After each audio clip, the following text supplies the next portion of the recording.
The Oregon Ducks have completed their first undefeated regular season, 12-0, since 2010, after a Saturday night drubbing of their arch rival Washington. And now they are looking to take it one step further than that Oregon team did nearly 15 years ago. From LA to Piscataway, all Big Ten all year long.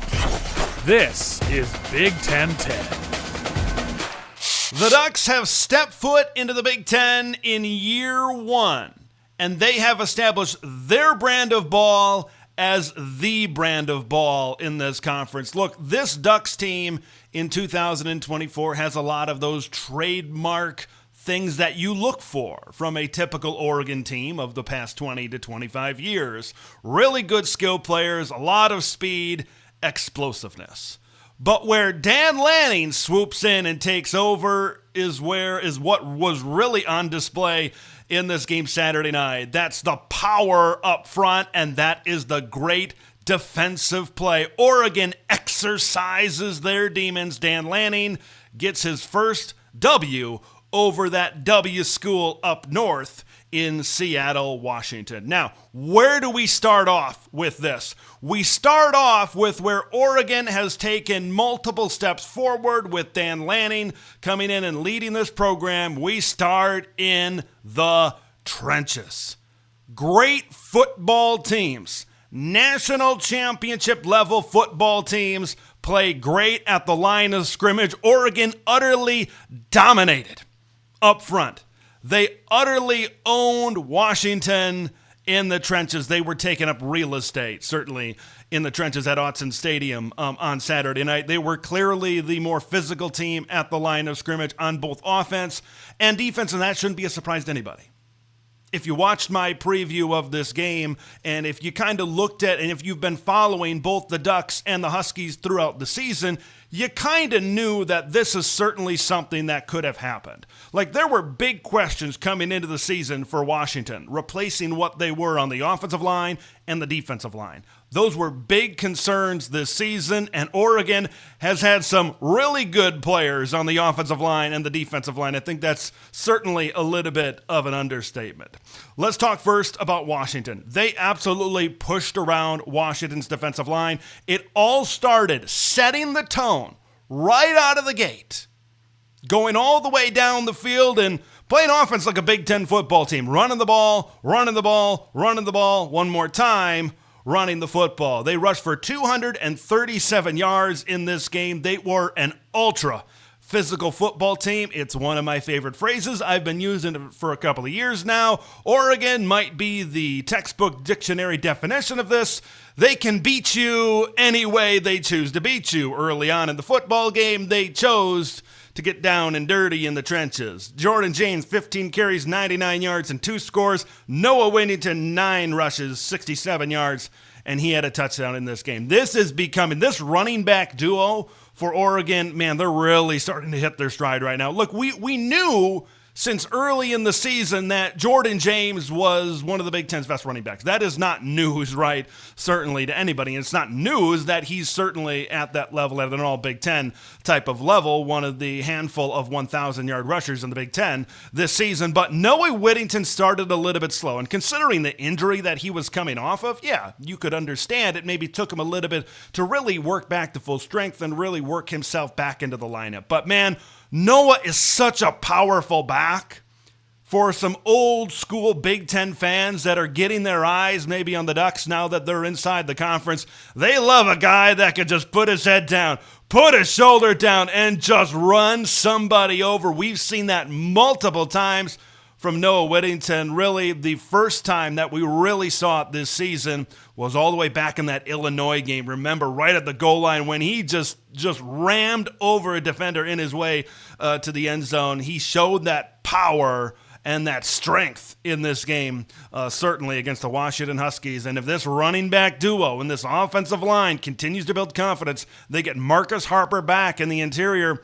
This is a dangerous run game, folks. I know Washington, right, isn't the greatest defensive line, right? This is kind of the whole point that I set this up with. They're not the greatest defensive line, certainly, in the Big Ten or in the country, right? Oregon is going to be facing much better defensive lines here from here on out in the Big Ten Championship and the college football playoff. But this run game has as much confidence maybe as anybody right now on all of college football. So that's the offense and what they were able to do, establishing their will at the line of scrimmage. You also got to give them credit, right, in pass protection, right? They were fantastic. Dylan Gabriel had all kinds of time to throw down the field as well. Let's talk about the trenches. On the defensive side of the football, man, this is silly. This is absolutely silly. I answered a phone call in the middle of this game, and I'm kind of talking about other things. The game was a little bit out of hand at that one, but I kind of turned back to the TV, and I'm like, well, there's another Oregon sack, right? They were just piling them up as this game goes along. I'm not sure. I'd really have to dive into my memory. I'm not sure if I've seen a pass rush that dominant, right in a while. I'll certainly say that.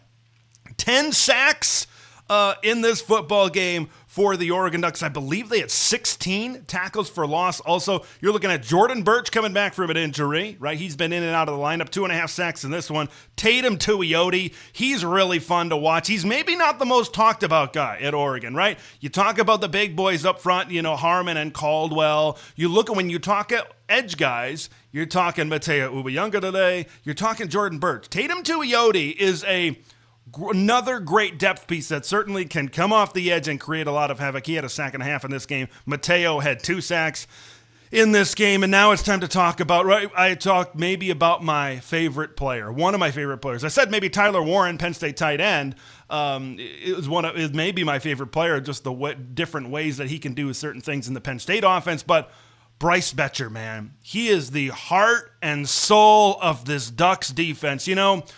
We're going to tackle these topics during the offseason, but I know something that's coming on down the line is roster limits. And roster limits essentially, right, they increase scholarships, but essentially they may eliminate the walk-on program. And it's a shame because you see great stories like this guy. You see great stories like Bryce Betcher, a walk-on in football and a walk-on in baseball. A local kid from Eugene, Oregon, that dreamed of playing for the Ducks, comes in without a scholarship, and he works his way to being one of the best defensive players on a national championship caliber football team and a 13th round draft pick of the Houston Astros on the baseball side as well. I love watching this guy's never-ending, unstoppable motor get into the backfield and continue to make plays. That neck roll, man. He just looks like a good old-fashioned Big Ten linebacker, certainly in there. When Bryce really stepped up when there were some injuries early on in the season in that linebacker room, boy, he really provided a lot of depth in that room. And I think the linebacker room has really stepped up big time and really put this defense together because the defensive line we knew was going to be good. I think the secondary we knew was going to be pretty good this season. Bryce Betcher, the heart and soul, the glue that brings it all together. And of course, there's other really good talent in that linebacker room. A lot of good depth also, certainly in that linebacker room as well. Okay, we got to talk a little bit about Washington. Certainly, Damond Williams posed some problems early in this game for Washington going up against this Oregon defense. His mobility, he provides a bright future, I think, for the purple and gold right now. Right, there was a lot of talk, from some Washington reporters and people that I follow and people that I talk to surrounding the Huskies program that says, hey, this kid's pretty good. And he is pretty good, right? His mobility gave Oregon some problems. Now, Oregon was certainly able to adjust to it, but then his ability to throw certainly the ball down the field, he's a really good dual threat option. But considering he's a freshman in this spot on the road, he put up pretty good numbers, but we mentioned those 10 sacks before for the Oregon Ducks. It was just too much. I was really impressed with how Tosh Lupoy and Dan Lanning and this defensive coaching staff was able to adjust as this game certainly went on as it pertains to defending Damond Williams. They mix fronts, 5-man front, show blitz, fade back, and that's what you needed to do, right, is mix him up, show something, and put out something different post-snap, right? That's how you kind of get to a freshman quarterback. You confuse him with different looks up front and in coverages as well. You had outside delayed pressures as well, which I think really helped keep contained. That was the big thing early in the game. You had some of these edge guys kind of crashing in a little bit, and that created some scrambling opportunities to the outside for Damon Williams. But once they really ramped up the pass rush, once they really were able to get contained and had those good outside edge pressures and blitzes and stuff, that's when things really got rolling for the Oregon Ducks. All right, now Oregon. It is now time. 12-0. You roll through the Big Ten Conference. You're going to Indianapolis in the Big Ten Championship game. It is still TBD if I will be in Indianapolis here this next weekend. But now you get the Penn State Nittany Lions in the Big Ten Championship. Now you've gotten through that schedule. Now is when you really create your legacy. Is this Oregon team going to continue to have that 0 in the loss column? Are they going to continue to keep on going on that road to their first ever national championship? Boy, it's going to be really fun to find out, to see exactly what the Ducks can do with Ohio State going down and having a poor performance. I think there's no doubt about it. I think Oregon is the team that everybody's gunning for. I think this is the team. I think this is the national championship contender right now in college football. Those are my thoughts. What are your thoughts? Leave them all in the comments below. I'm Big Ten Ted. We'll see you in the next one. Thanks for watching Big Ten Ted, where it's all Big Ten all year long.